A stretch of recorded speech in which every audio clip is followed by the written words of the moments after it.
Hello, everybody. Welcome to our webinar series, Simplifying the Business of Medicine. My name is Matthew Klinsky. I'm one of the senior management consultants. And today we have a co-host, Jordan Brinkman, who's also one of our top tier senior management consultant. He's going to be helping us with our webinar today. So for all of those who are new to Doctors Management, our Simplifying the Business of Medicine webinar, we have a 3-part component every month where we send out a blog, we have a webinar topic, and we have a workshop the following week. So if you are interested in learning more about this webinar topic, if you're interested in learning more about anything really related to starting up your own practice or managing your practice, please feel free to join those workshops, and we can have some good dialogue throughout. So today we have a great topic, and this is part 1 of our startup series. Today we're going to be talking about evaluating opportunities to start your own private medical practice, and Jordan happened to be one of the specialties on this. So I'd like to introduce you to Jordan. Jordan, if you don't mind, send a little bit about yourself. Yeah, of course. Yeah, so I'm Jordan. I'm a senior management consultant and actual general counsel for Doctors Management. So I have an attorney background, practiced for a little bit before getting into consulting. So really well-versed on the legal side and compliance and all that goes into obviously starting any business, but in particular, medical practice. And then obviously I've kind of cut my teeth on consulting with Doctors Management for quite a while now. I was telling Matt, about 5 startups right now that I'm really excited about. They're all kind of different phases, but really pumped. So excited about this workshop and kind of helping you guys realize your dream and whether it's a good fit to move forward on a startup and how we can help. Absolutely. Perfect. Well, let's go ahead and jump into it. Our focus today, again, is on the first part of the startup series, which is really evaluating those opportunities. So let me go ahead and share my screen and we'll jump into the share.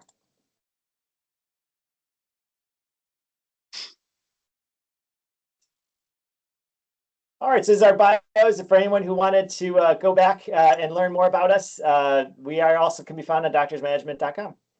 So before we get started and into the details, this webinar is designed for providers who are looking to start up their own medical practice. I would say about 90% of our startups are physicians, 10% are nurse practitioners. So all providers, though, are people that we love working with. And so this is really going to get down into talking directly to those providers who are looking, to potentially start. The situation of private practice is changing on a regular basis. Back in the 1980s, about 76% of physicians had an ownership stake in the practices they were working in. Typically, those are private practices. There weren't many hospitals hiring doctors in terms of hired employees.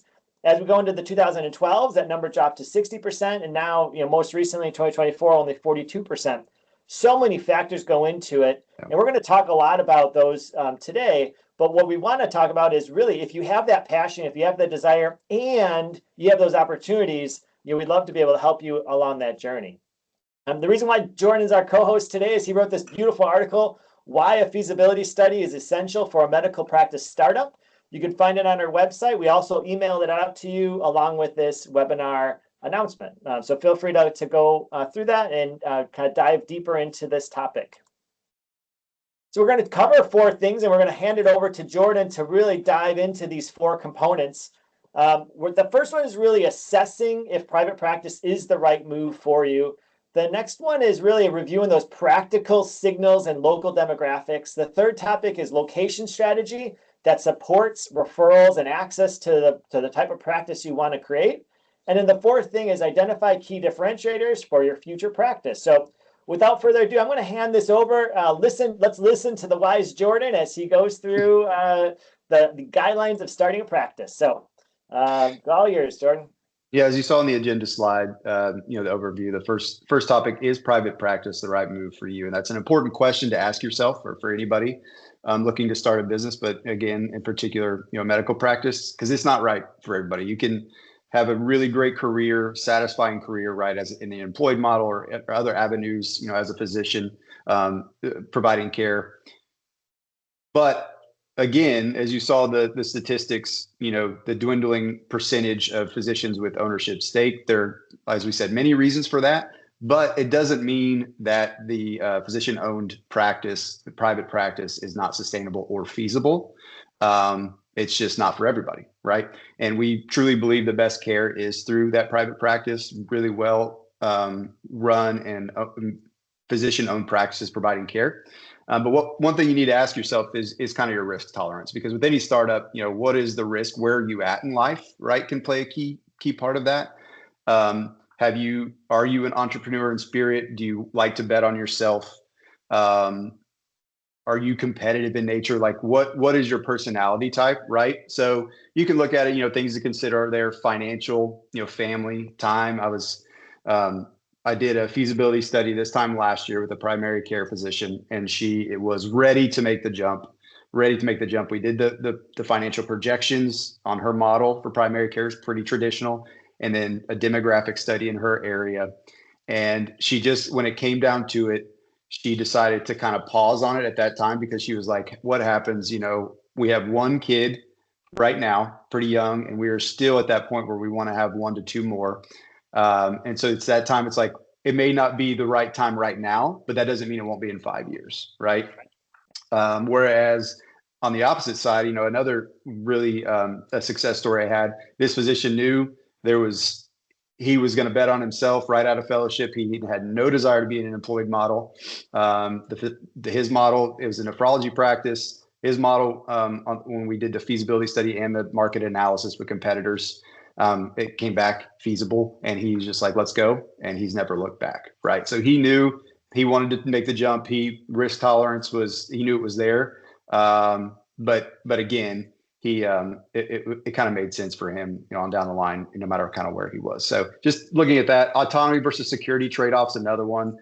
Benefits to the having security, but also, the risk, having the autonomy. Once you will work a lot, obviously, but you really do get to create something for yourself and for your patients that is just not the same in an employed model, whether that's in a hospital, or any other physician-owned group, or even a private equity back. So the business decisions are yours. That's something you have to take value in, and then taking responsibility for the success and the failure of not only the practice, the patients, the employees, the entire space. It's something that you've really created and is on you. So moving on a little bit. Income variability, that's the biggest thing. When we look at the financial projections, right? That's what everybody wants to know. How much money am I going to make? And you have to be ready to understand that things could be tight for a while. You want to consider not worst case scenario, right? But you want to know what that would be, and then kind of, what the average is for somebody who's looking to start with your type of model, whether that is primary care or dermatology, and that you aren't going to have that structured set income every single month. And can you make that work for your family and as a long-term play? So time commitment, it's a big thing. Some physicians, for the first 18 months, they are working 7 days, right? Whether that's all in the clinic they've started, or that's moonlighting somewhere else to make ends meet until they can fully ramp up.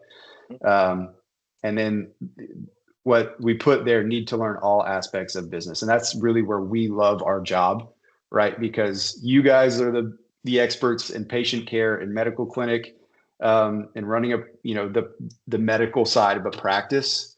But just as, most of you, medical school and residency and all that, there's just not a place to teach you how the business side of medicine, right? That's just not what it's for. Right. But that is just as critical, in running a medical practice as the medical side of it. And that's where we love to help physicians really reach and attain their potential. So location options. So big piece there. Matt, feel free to stop if you want to jump in. But wanting to optimize the business, not necessarily convenience, right? So location always matters, right? When you think of Chick-fil-A, for example, they are really big into demographic and market analysis where they put a Chick-fil-A, because location matters, right? They want to be seen. They want to really impact the community. Same thing with medical practice, right? You want to know where your competitors are. You want to know where your referral bases are, whether that be from other primary care physicians if you're a specialty, or that's, close to a hospital and health systems, right, for ease for patients. And then obviously like the demographics of the area too, when we look at income or whether that be, and we'll talk about it on a topic too, but really all of that goes into really playing into what type. So if you're a cash-based practice, right, you really want to look in income. Even if you want to be more of a rural practice, right, you just have to know, like, okay, I'm in a rural area, but what is the how transient is the community to be able to travel to me from long distances, right? So that plays into a role. Right. And so really all of that plays into it. Everybody's situation is unique, and we have those conversations throughout that demographic study, that feasibility study, what can work and what won't work. But yeah, Matt, any thoughts on that?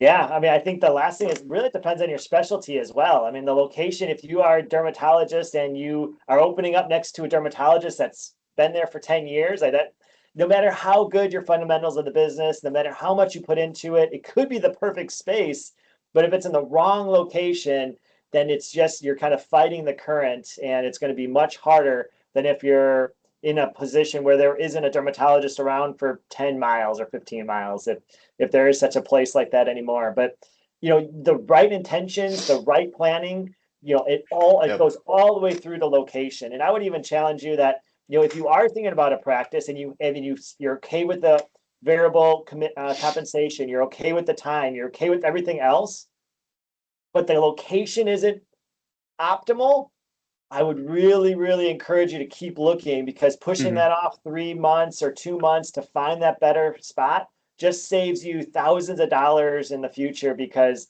the startup's a little bit quicker. The consistency of patients is a little bit more optimized. And so it's really that full picture that you want to really consider, not just a piece of it. I have the finances, but I really don't want to put in more than 50 hours a week. Then you probably shouldn't be a business owner. Right. Yeah. Or if you have everything set up, but you really like the stability of an income, well, you can choose to, have a job on the side, or you can, choose to really just commit to doing, the best in terms of the practice. So, I kind of put it this way. It's like, how do you make decisions, and what is your experiences? Your experiences lead to the decisions you're making. So, Jordan, on the successful startups, how were those decision makers? What was about them that made them successful in your experience? They knew who to listen to, right? They were willing to take advice, and not just from doctors management, right? But any I don't want to say vendor, but anybody they came into contact with, whether that was their payroll, company, or their accountant, or the attorneys they're working with, like, they were able to take advice and realize they don't know what they don't know, right? And they could question things, but really they understood, like, okay, I want to make this work. There's other people who want to help me make it work. And they went for it. But then obviously, they worked hard. So I've heard it before a couple of times. Well, I'll want to work, 4 days. I may have a provider, step in and see the patients, so I can have that 5th day off. And it's like, well, that costs a lot of money. So you really need to understand that you're going to be the owner provider indefinitely, and until things change. Like, that should be how you focus, is like, I'm going to see all the patients in my clinic until I really just don't have to anymore. And so just understanding those things, but who to listen to, having a good team around you, understanding what you don't know, but then also knowing that this is a life change event. So well, next month we're going to talk about that pro forma, that really understanding those 3 years. And so, to your point, like, maybe in that 3rd year, you can get enough patients, but the patients ultimately, decide your revenue. The patients decide your overhead staff. The patients, are really there. And so finding that location where you can get those patients, kind of reinforces everything. So, all right. I don't know why I went backwards. There you go. Topic 2. Let's validate demand using practice signals and local market demographics. Go ahead. Yeah. So one piece that, we feel, and most banks and any lenders will want some sort of formal demographic and market analysis, right, along with financials. But they want it not just because, they want more information on where you want to set it up, but it just really is an informed decision. It helps you make informed decisions, right? Because it helps you the population makeup and growth demands, are you setting up in kind of a suburban neighborhood that is exploding over the next 5 years? Or is the population decreasing and people are shifting to more of an urban setting in that city? Those are things they want to look at. How many other practices offering your same services are within a 5 to 10 mile radius? And then insurance breakdown, payer mix. We always want to understand. I know people are like, well, Medicare this, Medicare that. Medicare is actually a great payer, so we don't mind if it's one of the higher payers. Right. But understanding what are the commercial payers are in the area, who should you credential with, who should you not, if some panels are closed, what's the percentage of overall population that have that have those insurances, so we know who to choose from. And you can get a couple different areas and compare, right? I'm thinking about on the north side of the city, but also there's some health systems, and I'd like to live on the south side, so we can compare those two. So you don't just have to pick, I know I want to be here, and that's all you analyze. It's good to get a range. You could do a radius of 10 miles. You could do different zip codes. However, what makes sense depending on your kind of how much you've kind of dwindled down your location decision making. So disposable income, again, if you have a cash practice, right, we need to be able to make sure people are going to have disposable income to pay for your services. Also, when we come into just any other, specialties, if you're a specialty, a lot of copays and different services and ancillaries that you can have cash practice or cash ancillaries, like those are things we want to know on the front end, and how will that play out with the income, with the practice you're going to start. So that's a big thing too, right? Not that you can't make it work in a lower income area, but we just have to adjust the models and the expectations to take that into account. If that's what you're looking for, we will take that into account. But we just have to know that on the front end. You want to make that decision on the front end. I make the joke with some of the clients I work with, because it's, if you want to start up a pediatrician's office and you go to a retirement community, you're not going to be successful no matter how good of a pediatrician you are, because they're just, the demographics would show that there's zero kids below the age of 65. And that's really the extreme example. But if you are any specialty, including primary care and everything in between, just understanding what you're getting yourself into is part of the challenge, so that you can make sure that you're solving a problem. Is there a shortage of primary care in this demographic? Is there a shortage of dermatologists, or vice versa? Is there too many dermatologists or too many for the population size that's shrinking, right, or growing? And so maybe a better option would be a geriatrics practice in that retirement community would be a great success, whereas a pediatrician's office wouldn't. And so just understanding that population. And I would just say something to you, Jordan. I know we've even talked about this at length in our own meetings, which is Medicare being one of the stronger payers in 2026. I know most of you on this watching this video won't believe it. The new startups coming in, the contracts we're reviewing and seeing, Medicare is on that top tier of payers now, and now it's getting harder and harder to get 90% of Medicare on some of these payers. So really understanding that payer mix is going to be vital. Couldn't stress that enough. For sure.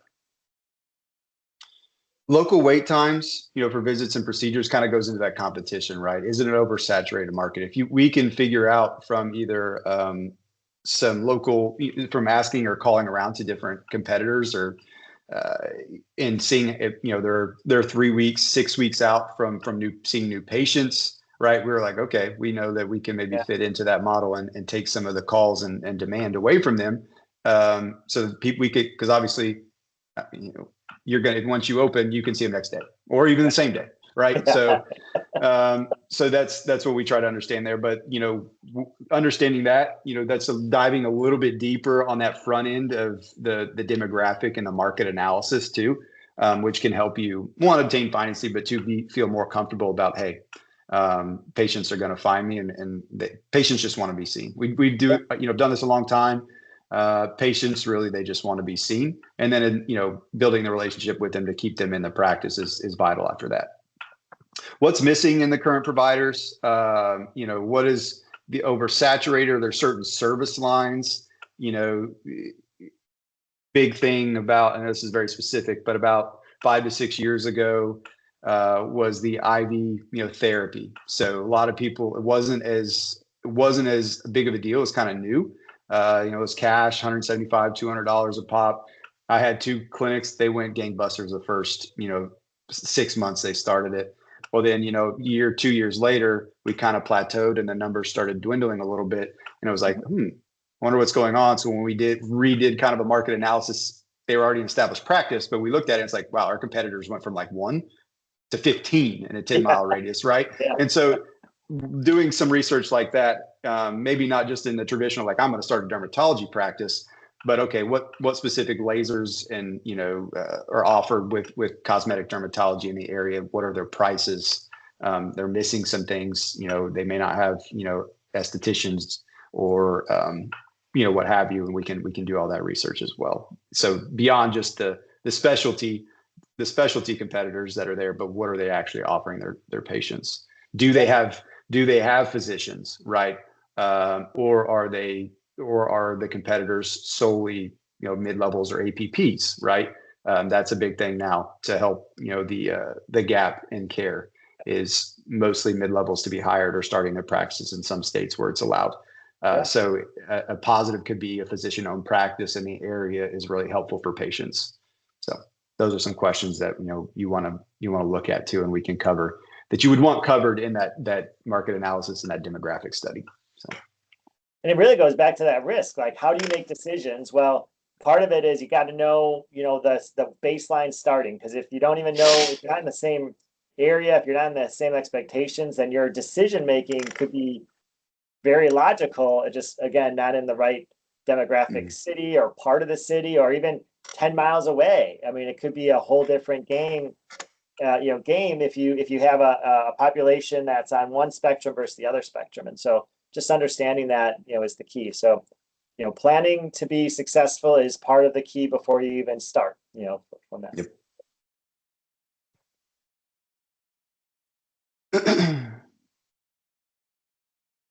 All right, go ahead. Topic number 3. Yeah, so we talked a little bit about location. One thing we didn't, I mentioned a little bit was choosing a location, right? Depends on the demographic, like the population, but it also depends upon the resources available to you in the area. So, proximity to referral sources, proximity to hospitals, right? So if you are internal medicine and you're going to need to be in a hospital for rounding or to provide hospital consults, obviously you want to be pretty close to a hospital for you and your patients, and so that helps on that end. Or negative associations, proximity to a hospital, making sure you provide care there that's lacking. So proximity to patients, drive time, traffic patterns is one of the things we analyze in each of them. I think I said this earlier, being how transient are, how far do they travel for different aspects, like how far do they travel to the grocery store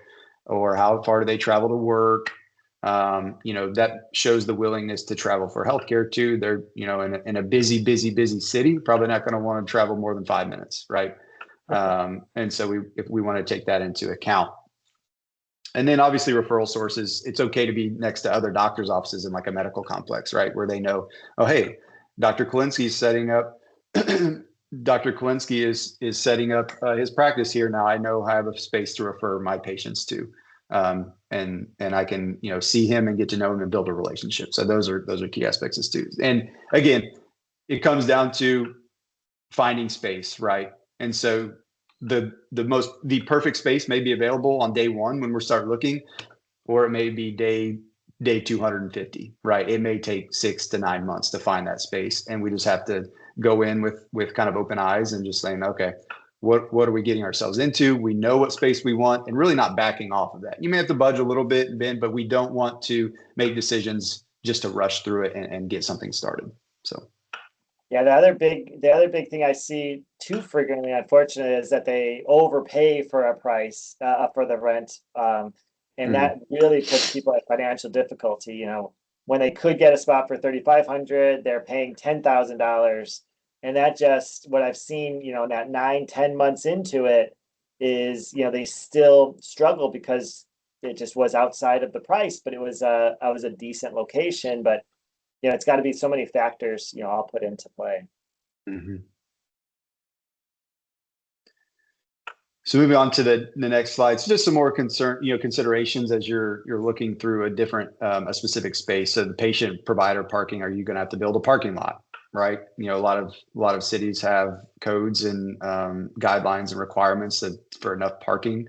Especially if you're gonna have to be rezoned, or you're gonna have to transition an office into a medical space, right? We have to make sure it fits the zoning and the dedicated spaces. And it's not something even if you fit the requirements, if you're going to grow, 2-3 years, well, you still have enough patient parking or employee parking. And then if not, this is a space that's great for me to get it off the ground for 2 to 3 years. But then I may outgrow it. Well, then we look at the lease terms and be like, okay, well, we don't want to sign something extensive here. We want to make sure we keep it a little shorter. And then we know with the intention of maximizing it over the first 2 to 3 years, and then trying to find something to buy or find a bigger space. So those are the things we try to consider when it comes to each specific spot that we go into negotiations, or you go and look at. There's different ways. You can see the free months to help with cash flow, rent abatement, right, until you take possession of it. Sometimes they'll just add that onto the back end of the lease, or amortize it over the term of the lease. Different ways that we can help. When we're not seeing as many patients, revenue's not coming in, we don't have to have that major expense. Another thing is lease build out allowances versus costs, right? Understanding if you're starting a medical practice, this is for the long haul, right? A lot of times the first house that you buy or rent is not the house that you retire in, or you raise a family in, right? It's a starter home, if you will. Same thing with a medical practice. Like the Taj Mahal, may not be what makes the most sense until year 10 or year 12, and you'll get there. But that's what's fun about building it, right? Understanding like, okay, this is where we started. This is where we're going to start. This is the first space.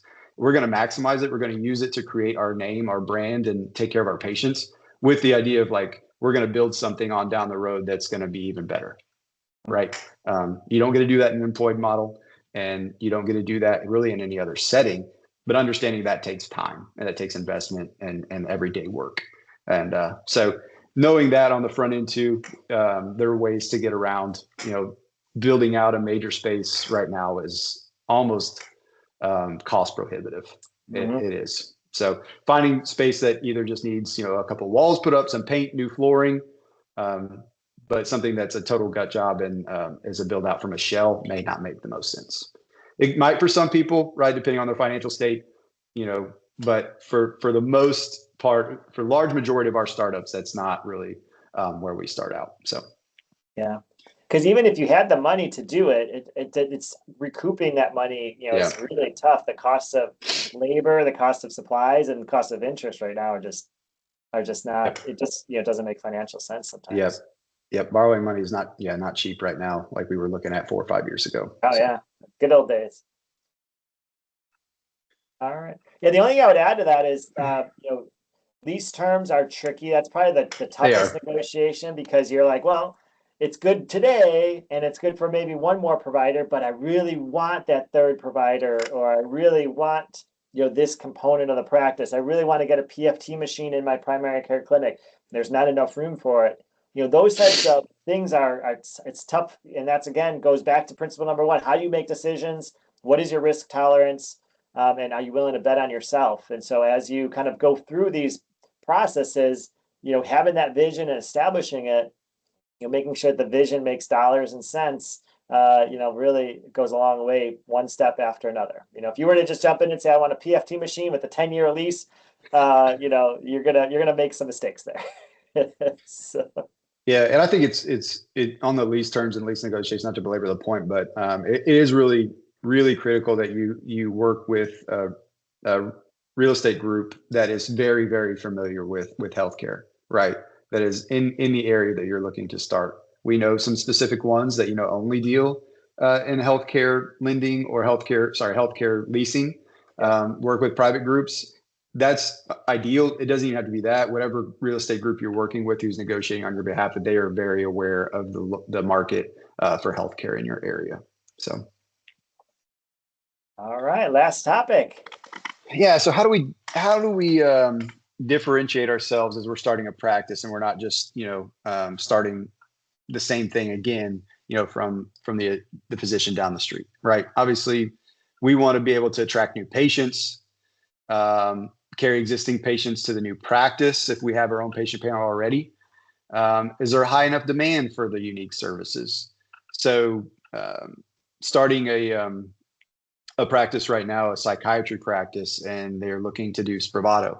So, the esketamine that's come on to the market and very popular right now. There's not where they are, right? There's no competition for them, right? They're even having trouble referring patients out to receive it until they get it set up. So that was one of the things we looked at when we started the practice, was what other groups are doing this in the area, in the mental health space. So things like that, right? And then attracting the new patients beyond just the marketing of, right, a website. What are we doing to attract new patients to our space that sets us beyond what is already available to them? Matt, I don't know if any of your startups have any recent success in that area, that maybe it went as they thought it would, or it's like, oh, we didn't realize this was going to attract new patients by doing it this way. Yeah, I would, the ones that are successful have those niches, right? Whatever that is. If it's that dermatology practice with that specific laser, people are going to look up that specific laser and who has it. If it's a psychiatry practice that has this, specific treatment therapy, that makes you different, makes you unique. And that allows it gives permission to your other specialties to also refer to you if it makes sense. And the community to say, oh, well, for this therapy, they are the specialists. And that does play a role in attracting new patients. The ones that do a general shot across the bow of everything, it is harder to play in the game because, marketing ads, dollar ads, Facebook ads, Google ads, ZocDoc ads, like they all cost money. And so by not distinguishing yourself, you're playing the volume money game instead of the specialty niche game. Sure.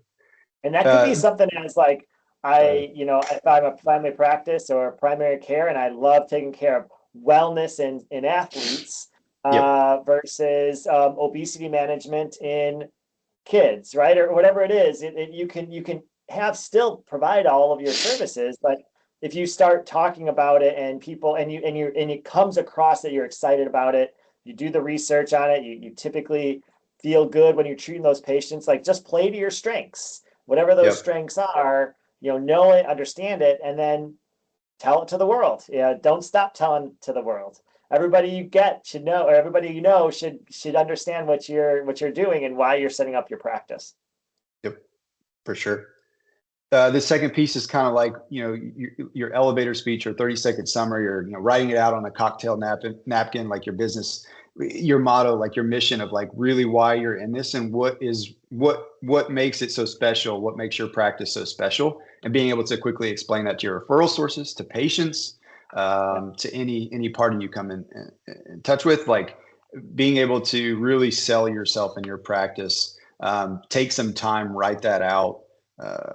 It's important, right? Because you can go back to it, anytime down the road and being like, okay, this is really what I'm doing. This is what I've set out to do. Especially when you're like, oh my gosh, open our doors and we've seen 3 patients in the last 2 days or 4 patients in the last 2 days. Go back to it, understand, put yourself in your shoes when you wrote that and understand how excited you were, and just kind of lean on that. But it's important because it kind of really helps you kind of hone in on your model. Start building your why us message, kind of the same thing, right? And as Matt was saying, and it may not even be something you're like, I really want to focus on this point of care, like in primary care. I don't really want to do chronic care management with older patients. But what you could say is like, okay, if what I wanting to serve the patients in is too niche and it's not going to attract enough new patients, we'll serve those patients as well. And then as we grow, I really do want to focus my personal practice on that, and I can have still serve the community by offering that by other providers. So it's understanding that too, like, okay, we won't be able to attract enough new patients for it to be feasible for me just to focus on that, but that is still my long-term goal, and let's get you there. It just may take 3 to 5 years versus 3 to 5 months. So. Yeah. Well, and that's the 80-20 rule. Like 20% of the time, you're going to be doing what you love. 80% of the time, it's going to be paying the bills and getting patients seen, and, and all of the other components of running a business. But if you can at least get some components of your life where you enjoy it, especially in that 4th month, 5th month of startup, I would say that's the darkest period as a business owner you get, is in that 4th and 5th month. You're still growing your patient population. You've been working 7 days. You've been sleeping less. And I want to make sure that if you're thinking about starting your practice, you understand it is mentally, emotionally, physically challenging. And if you're still excited about it, then those are the people that are going to be successful. But knowing your why, knowing your pitch, and then making sure that even if you are talking to someone that doesn't have that illness or doesn't need your therapy, they might know a friend that does, right? And so those referral by friends, those word of mouth are going to be the cheapest way to grow your business. They're investing in you by trusting you that you know what you're doing. But you have to, state it. You can't, there's no mind readers yet, at least that I'm aware of. So nobody knows what you're thinking. They know what you say and what you believe in, with authenticity. So. Great stuff. All right. So what's next then? Well, kind of creating that launch plan and following it, right? So Jordan has been awesome in terms of giving us the 4 kind of components, or the big broad strokes of really where you need to focus on. Hopefully this was bringing clarity to people who are maybe on the fence, maybe didn't know the next steps. But once you're in through that process, whether you're doing it with a consultant like Doctors Management, or you're doing it on your own, or you're doing it with a friend, you got to create that launch plan and you got to follow it. Most startups take between 6 and 9 months. Credentialing takes 3 to 4 months. And so knowing those timelines, so you don't start a lease before you can actually see patients, or 3 months ahead or 4 months ahead, you're going to burn money when you don't need to. So knowing that timeline, defining those timelines, understanding the whys, making sure you're optimizing your space for that near future of serving patients, making sure you don't over purchase equipment, making sure you buy the equipment that's correct for your size. And then really, those doors open, you better get onto those KPIs as soon as possible, because you've done all the work for 6 or 9 months, sometimes 12 months to get those doors open. Now you want to make sure it's a healthy practice from day one, getting those KPIs, key performance indicators on track, making sure you're billing, making sure everything else is working, right? That's when the real work starts, is when those doors open. The preparation is key to kind of get those doors open. So anything else you want to add, Jordan, in terms of kind of getting ready for those doors to open? Yeah, just be really comfortable with the hurry up and wait, right? Like, so get a lot of, you have your timeline, you get a lot of work done, and there's just a lot of hands involved in the startup from a credentialing standpoint. If you have construction, if you're hiring staff, like there's a lot of things that just come into play. So that timeline has to be pretty fluid, right? We try to hit it as much as we can. A lot of times you want to oversell it, right? Say like, I think I could do this in 12 months, and then an A+ would be 9 months, right? Somewhere along that line, and work towards that. But just understanding that timeline, it's not going to be tomorrow, but it's not going to be next week. And believe it or not, we've had clients, potential clients call in and just don't understand that, and that's fine. But just know that is the case. That's all I would add. Yeah, I've seen them where it's like, yeah, we want to start up the practice. What day is it? April 8th? Okay, does like May 1st work? It's like, no, not really. Yep. But yeah, just excited about this opportunity. We love startups, and so if you are interested in kind of continuing the conversation, we are hosting a workshop. We'll be on camera, interactive. You get to ask questions and discuss with other like-minded individuals. Jordan and I will both be there, as well as other people who may be on this webinar, who will join. Again, that's a workshop. The main difference is we go deeper into your specific situations. We talk as a group, and we kind of share experiences, that are based on, best practices, but also kind of what the trends are. So we're happy to have you. We'll be sending out a link to anybody who watches this webinar on the live version. We'll be sending you guys the link to register, so you can get your first dibs on the workshop.